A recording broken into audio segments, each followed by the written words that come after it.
አዎ እና ከጌም አምጥተው እዛ በቤቷ ነው አንበሳ መስጠት ያለበት። ከጌም አውርዶ ቤቷ አስገብቶ ቆይ ልንገርሽ፣ እኔ ምንም አያገባኝም፣ ችግር የለም ቢጠቀም ባይጠቀም አይ ዶንት ኬር አያገባኝም።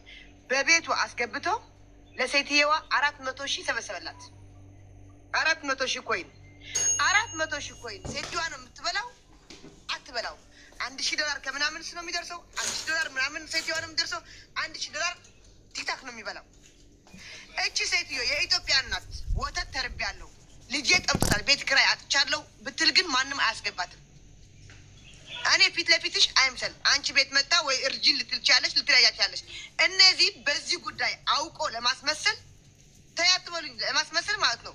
የኢትዮጵያ እናት አንድ ቤት ኪራይ አጥቼ ያለች ያለቀሰች አንበሳ አይሰጡም፣ አንበሳ አይሰጡም። እኔ ልንገርሽ እመብርሃን ነው የምልሻለሁ፣ አንበሳ አይሰጡም። ለኢትዮጵያ እናት አንበሳ አይሰጧትም። ለሊቢያ ላሉ አንበሳ አይሰጡም። ይሄ ግን ቫይራል ለመውጣት ሰው እንትን ለመባል ይሰጣሉ አንበሳ።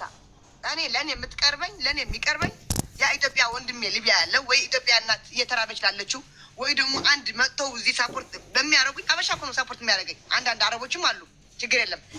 ኤርትራዊ ነው ለኔ ሳፖርት የሚያደርገኝ፣ ኢትዮጵያዊ ነው ለኔ ሳፖርት የሚያደርገኝ። ለዛ ሊቢያ ለሚሰቃዩ ለነሱ አልሰጣቸው።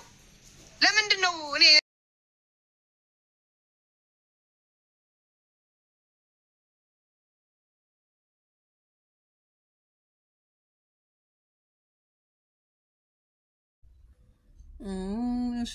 akkam jirtu fayyaa keessanii nagaa keessanii nageenyi faraarri waaqayyoo isiniif haa ta'u. Har'a kaa jechuun fakkeessinee bira darbuu doon ta'in dhugaadhuma ishee walitti manii wal bira darbuuni yeroo tokko tokko sammuu ofiitiifis boqonnaa namaa kenna, namaafis gaarii namaa kenna jechuudha. Maal fan akkasiniin jedhe seetan jidduu kana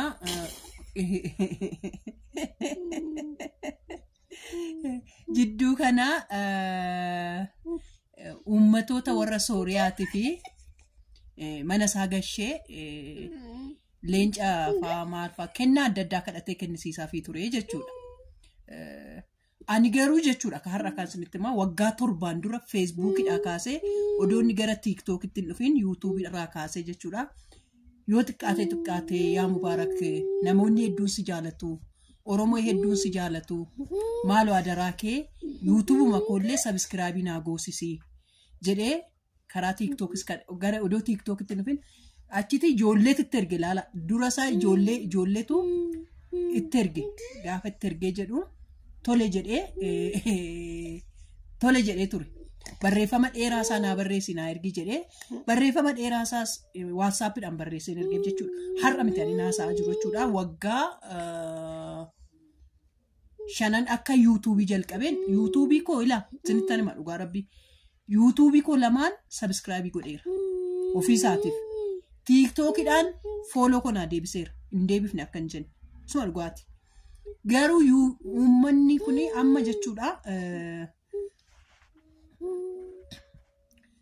rakkinna na bira jiru mucaan kun kennaadha. Kennaa waaqayyo naaf kennedha. Kennaa kootiidha asirratti amanaa. Kennaa keessaayyuu immoo mucaa bareedduu mucaa baay'ee namatti toltudha. Garuu mana keessa taa'ee hojiin ittiin hojjedhu yuutuubiidha. Hojii koo inni guddaan mucaa kana bira taa'ee ani ittiin hojjechuu danda'u yuutuubii kootiidha. Yuutuubuma koo sabiskiraabii naa goosisi. Yuutuubuma koo naaf guddisi. Har'a gadi ba'ee onsi kadhadhee borus qarshiin bakka tokko hin teessu. Kaameraa bareedaa tokko wayin immoo silkii bareedaa tokko wayin waan bira taa'ee ta'u waan amma akkuma argitan kana kaameraa dukkanaan hojjedha yeroo baay'ee. Yuutuubiin kunis sirriitti saksesfuulitti hin taane bilbila bareedaa qabaadhee ni miti. Kana jedheera jechuudha. Namoonni nan itti rurrukunne hin jiru, namoonni nan bira dhaqeen gaafanne hin jiru waan keenya beektota keenya hunduma isaaniiyyuu gaafadheera. Garuu maaf fakkeessuun gaarii miti jedhe jechuudha. Fakkeessina. Asii haati Oromoo doos kadhattu achi ishee afaan ishee hin beekneef hin goota. Asii garuu haati Oromoo anis kadhataan jira bara haati Oromoo. Haati mucaa kanaas kadhataan jira bara. Ormi garuu warra afaan biraatiif hin gargaarsifta. Ani maalidha? yuutuubii koo naaf guddisiisin jedhe malee kwani qarshii olitti naaf qabi jedhe gaaf tokko warra asirra jirtanis hundi keessan qarshii walitti naa qabi jedheen hin beeku. Nama kamiiniyyuu qarshii kadhadhee hin beeku. Garuu waan hin qabu sinuman qabaa sinittaan bu'aa jedheen jechuudha. Kana garuu achitti garuu gaafa akkas gootu anaan sammuu koo na rukute dhugaa rabbii baay'ee sammuu koo na rukute. Asii odoon anis kadhadhu achi fakkeessitu hin fakkeessin. Dhugaa rabbii jireenya kee keessatti hin fakkeessina. Dhugaa jirtu bira darbaa. Anaanaadha Oromoo yoo fiddee achi geennite parsantii mana kee keessatti siyaafuu inaaf jechuudha. Oromoon anaaf hin kennu kanaaf akkasitti innumti kennaa kennu sun iyyuu of agarsiisuudhaaf kenna waan ta'eef leenca inni buusu sunis of agarsiisuudhaaf buusa waan ta'eef mana kee keessatti komishiiniin siif hin bu'u jechuudha. Kanaaf ankoommoo yoo kennite yoo fiddee yuutuubii koo sabiskiraabii kee goosifte yuutuubiidha waan ta'eef komishiiniin argattu ka. Kanaaf mana kee keessatti parsantiin citu hin jiru jechuudha. Dhugaa rabbii ani dhugaadhuma jirtuun dubbadhee too bakka inni dhiyeetti du'uu namaaf wayya.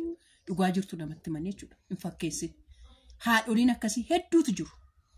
Haadholiin akkasitti kadhatan hedduutu jiru. Simbee koo hin jetneef gizee meeqan sii barreesse. Dhaqi tiiktookii kee keessa galii ilaali. Dhaqi waatsaappii kee keessa galii ilaali. Waan natti dhaga'ameenii viidiyoo hojjechuu barbaade. Insiin jedha. Hin fakkeessinaa. Inni ilaalu jedheen dhugaa rabbii odoon hin beekinan namatu karaa tiiktookii sheerii natti godheetoo ilaali malee ilaaluu iyyuu dhiiseera. Dhugaa mana kee dhufuu iyyuu dhiiseera. Garuu fooloo sirraan kaafanne gara mana kee dhufuu dhiiseera. Garuu namatu sheerii natti godhe ilaale jechuudha. Kanaafi ajaa'iba rabbii na ajaa'ibse jechuudha. Dhugaa rabbii na ajaa'ibse maqaa maaliif na ajaa'ibse. Haadholiin meeqa abashaan meeqa odoo jirtu warroota akkasiitiif hin gootan. Warroota bakkee biraa dhufee isinii kadhatuuf garuu hin gootu. Hundi keessan jechuudha. Nuyi warra Oromoo gaafa isin kadhannu garuu isiniif hin ta'u jechuudha. Hundi keessan.